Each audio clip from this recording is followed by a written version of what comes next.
Arriva da Trieste con mezz'ora di ritardo, non risponde alle domande dei giornalisti né prima né dopo il suo intervento, saluta il sindaco Giordani ricordandone la vittoria e infiamma la platea affrontando i temi di attualità. Matteo Renzi ha criticato il governatore Luca Zaia su referendum e vaccini, giudicando inutile la consultazione e politicizzata la decisione di concedere 3 anni per l'applicazione in Veneto della legge sui vaccini.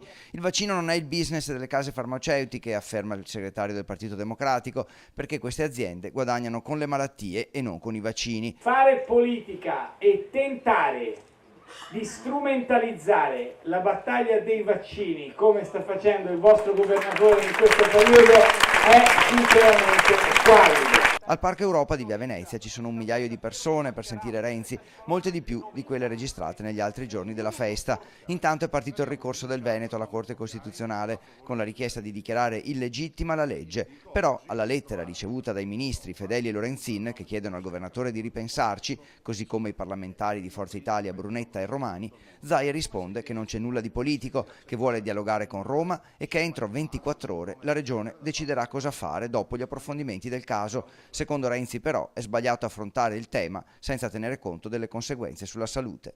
Uno può avere le proprie opinioni, può pensarla come vuole, deve pensarla come crede, ma sui vaccini, sulla salute, su queste cose non si scherza.